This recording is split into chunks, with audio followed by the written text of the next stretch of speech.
नमस्कार दोस्तों, stock market studies में फिर से एक बार आपको बहुत बहुत स्वागत है।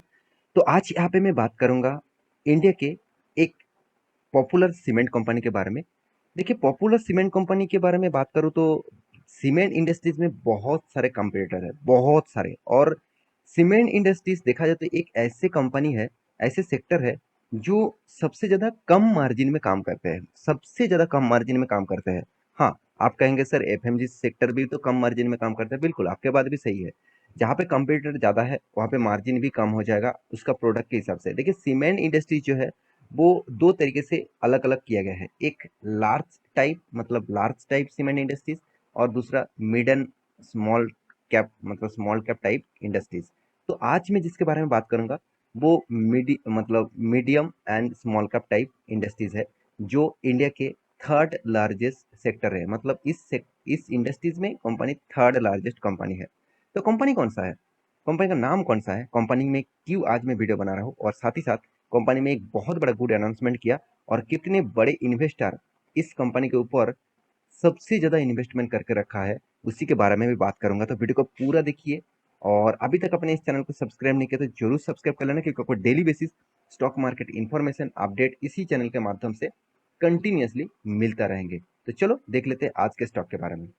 तो कंपनी का नाम कौन सा है, आप देख सकते हैं कंपनी का नाम है इंडियन सीमेंट। तो द इंडिया सीमेंट लिमिटेड, तो एक्चुअली इंडिया सीमेंट इसका नाम है। और कंपनी का जो बिजनेस है वो टोटली सीमेंट्स का है। और कंपनी जिस सीमेंट का बिजनेस करते हैं वो साउथ इंडिया बेसिस कंपनी है। देखा जाए तो टोटली जो कंपनी है साउथ इंडिया बेसिस कंपनी है। और कंपनी पुराना कंपनी भी है, आज का कंपनी नहीं है, बहुत पुराना कंपनी भी है। कंपनी का प्रोजेक्ट जो है वो बहुत सारे प्रोजेक्ट कंपनी कर चुके हैं। और इस कंपनी के बारे में आज बात करूंगा, क्योंकि कंपनी ने एक बहुत बड़ा अनाउंसमेंट भी किया। उस अनाउंसमेंट के बारे में आज डिस्कस करूंगा। उससे पहले मैं जिस इन्वेस्टर के बारे में बात कर रहा था उनका नाम आप देख लीजिए। उनका नाम है राधा किशन दमानी जी। तो राधा किशन दमानी जी, आप सभी जानते हैं, डीमार्ट के ओनर है, मतलब डीमार्ट के मालिक है। आप डीमार्ट सब जानते हैं, एवेन्यू सुपरमार्ट, डीमार्ट के नाम तो आप सुने ही होंगे। तो जिसके ऊपर मैं बहुत सारे वीडियो बना के दिया, पिछले वीक में भी बना के दिया उसके बारे में। तो वीडियो को जाकर एक बार चेकआउट करिए, कंपनी का नया क्या बिजनेस मॉड्यूल्स है उसके ऊपर डिस्कस किया गया है। तो डीमार्ट के जो मालिक, उन्होंने खुद इस कंपनी के ऊपर एक बहुत बड़ा हिस्सेदारी खरीद के रखा। कितने बड़ा, 11.34%। तो सोचिए, 11 पॉइंट से भी ज्यादा, मतलब 11%, सॉरी 11% से भी ज्यादा। तो कोई भी कंपनी के ऊपर इंडिविजुअली 11% इन्वेस्ट करना, मतलब सोचिए कितने बड़ा उन्होंने रिस्क लिया। तो बहुत सारे लोगों ने मुझे कमेंट किया, सर उन्होंने इन्वेस्ट किया तो इसीलिए मैं इन्वेस्ट यहाँ पे कर चुका हूँ। और बहुत सारे लोग ये भी कमेंट करते हैं, सर बड़े इन्वेस्टर इतने बड़े इन्वेस्ट करके रखे हैं, क्या मैं इस कंपनी के ऊपर निवेश कर लूँ, क्या इस कंपनी के ऊपर फ्यूचर में मुझे भी अच्छा खासा रिटर्न मिल सकता है, क्योंकि उनका इन्वेस्टमेंट 11% से भी ज़्यादा है। तो मुझे भी तो निवेश करना चाहिए कि नहीं करना चाहिए, इस तरीके से बहुत सारे क्वेश्चन कर चुके हैं। तो मैं उसका आंसर यहाँ पे आपको देने वाला हूँ। तो सबसे पहले कंपनी का परफॉर्मेंस के बारे में बात करूँ तो कंपनी छोटा कंपनी है। और देखिए, जब बड़े इन्वेस्टर जब कोई भी कंपनी के ऊपर पैसा लगाता है ना, तो आप पहले आप एक बार चेक कर लेना, कोई भी बड़े इन्वेस्टर के एक बार पोर्टफोलियो चेक कर लेना। वो लार्ज कैप कंपनी के ऊपर ज्यादा पैसा नहीं लगाते, वो ज्यादा से ज्यादा mid cap small cap type company के ऊपर ज्यादा से ज्यादा पैसा लगाता है, क्योंकि वो जानते हैं लार्ज कैप कंपनी आपको एक एवरेज रिटर्न देंगे, क्योंकि वो लार्ज बन चुके हैं। और ज्यादा वो ग्रोथ कर भी, मतलब करे भी, कंपनी का ग्रोथ उतना ज्यादा नहीं होगा। अगर आज देखिए, आज यहाँ एक कंपनी अगर 6 लाख करोड़ का होता, अगर 6 लाख करोड़ का होता, तो उसको डबल होने में कितना लगता, 12 लाख करोड़। इसके जाने के लिए बहुत कंपनी को एफर्ट देना पड़ता। और यहाँ पे कंपनी कितना है, 6 हजार करोड़ का, 6 हजार करोड़ का। तो इसको डबल करने में कितना, 12 हजार करोड़, ये कर सकते हैं कंपनी। तो इसीलिए बड़े इन्वेस्टर इस तरीके से कंपनी को चूज करते हैं। देखिए, सिर्फ मार्केट कैप को देख के चूज नहीं करता, कंपनी का बिजनेस को देख के चूज करता है। तो इस कंपनी का खासियत मुझे बहुत कुछ लगा, जैसे कंपनी का मार्केट कैप तो 6,700 करोड़ है। हाँ, कंपनी का पी रेशियो थोड़ा सा मुझे नहीं ज़्यादा हाई लग रहा है। कंपनी का return of equity, return of capital employ ठीक ठाक लेवल में है। कंपनी का इंडस्ट्रीज पी रेशियो देखिए 12.2 है, 12.2% इंडस्ट्रीज पी रेशियो है। और कंपनी का एनुअल इनकम है 78.5। तो 78.5 कंपनी एनुअली प्रॉफिट किया। कंपनी का डेब्ट जो है वो 3 हजार करोड़ से भी ज्यादा, यही कंपनी का वीकनेस है। क्योंकि कंपनी में डेब्ट ज्यादा रहेगा तो कंपनी कितना भी प्रॉफिट कर ले, उसका प्रॉफिट मार्जिन वहां से माइनस हो जाएगा, क्योंकि उसका डेप्थ के हिसाब से उसका इंटरेस्ट तो देना ही पड़ेगा ना। क्योंकि देखिए बैंक तो आपको ये नहीं कहेंगे चलो आपको इस बार मुझे मुझे इंटरेस्ट नहीं देना है, आपको आपको प्रॉफिट कम हुआ तो आप दूसरी बार दे देना, ऐसे तो बिल्कुल भी नहीं। बैंक तो आपको हमेशा कहेंगे मुझे जो डेट दिया गया है उस डेट से पहले मुझे इंटरेस्ट चाहिए, नहीं तो बैंक लोन देना बंद कर देगा, बैंक ट्रांजेक्शन करना बंद कर देगा, बहुत कुछ चीज ऐसे होता है। तो जो टोटल डेप्थ है वो 0.52% का डेप्थ है। चलो मैं मानता हूँ कंपनी का डेप्थ भी उतना भी ज्यादा नहीं है, अगर मतलब कंफिगर करे तो कंपनी के हाथ में 288 करोड़ का कैश भी है। कंपनी की एक चीज मुझे जब सबसे ज्यादा खासियत लगा, कंपनी का जो कंपनी का जो सेल्स का ग्रोथ है वो 11% है। चलो अच्छी बात है, मगर कंपनी का प्रॉफिट ग्रोथ नेगेटिव में है, एक कंपनी का वीकनेस है। और कंपनी का देखिए कंपटीटर के हिसाब से मैं पहले बता चुका हूं, इंडिया के थर्ड लार्जेस्ट कंपनी है, और वो भी आप देखेंगे तो साउथ इंडिया सीमेंट कंपनी के हिसाब से, और small and mid cap type company के हिसाब से कंपनी इंडिया के थर्ड लार्जेस्ट सीमेंट कंपनी है। और कंपनी की देखिए प्रॉफिट एंड लॉस के बारे में बात करें तो कंपनी का क्वार्टर, लास्ट क्वार्टर में देखिए कंपनी ने क्या किया, कंपनी ने 80 करोड़ का प्रॉफिट किया। अच्छी बात है, कंपनी का जो 80 करोड़ का प्रॉफिट हुआ वो सबसे बड़ी बात है। कंपनी इस बार प्रॉफिट भी किया, क्योंकि पिछले बार कंपनी लॉस किया था करीबन 11 करोड़ तक। तो कंपनी इस बार सबसे ज्यादा प्रॉफिट किया, मतलब जितने सारे क्वार्टर से आप देखेंगे तो सब क्वार्टर को बीट किया, और कंपनी इस बार सबसे ज्यादा प्रॉफिट किया।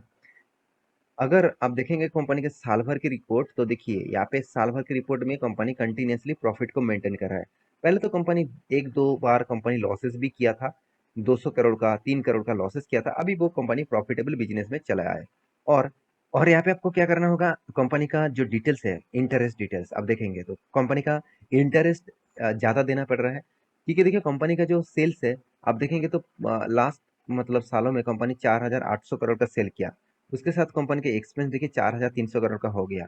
तो कंपनी का फिर भी आप देखेंगे तो 500 करोड़ तक कंपनी का प्रॉफिट होना चाहिए था।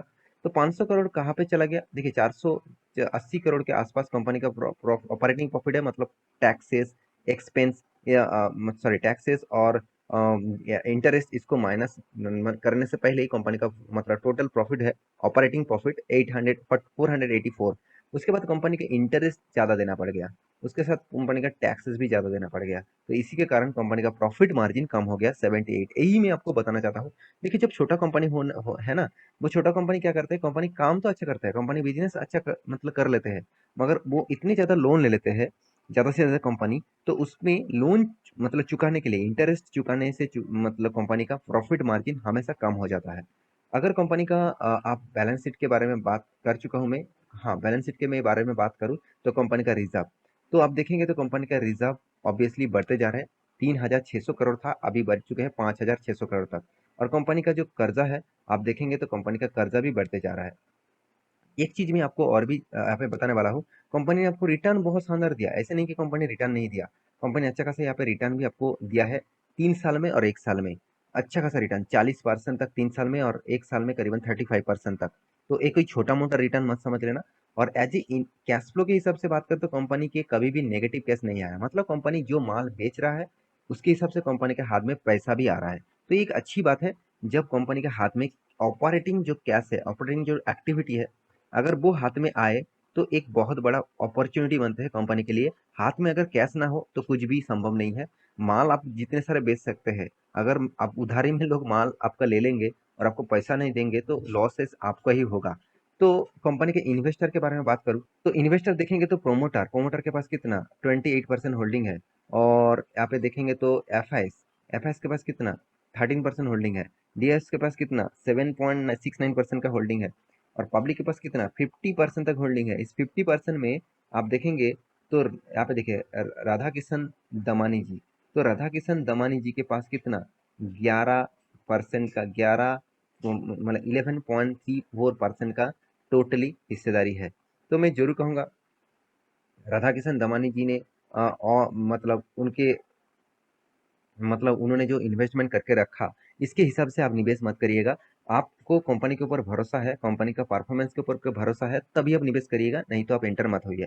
तो कंपनी का अनाउंसमेंट क्या था, गुड अनाउंसमेंट में कंपनी के ऊपर जितने सारे लोगों ने इन्वेस्टमेंट करके रखे हैं कंपनी डिविडेंड देने वाला है 4 तारीख में, मतलब 4 सितंबर में कंपनी ₹1 करके डिविडेंड देंगे। तो बहुत सारे लोग मुझे कमेंट ज़रूर यहाँ पे करेंगे, सर ₹1 डिविडेंड में क्या होगा? देखिए कंपनी का भी तो कुछ हिस्सेदारी तो आपको देखना चाहिए। कंपनी का रुपीज़ कितना है? ₹200 का शेयर है।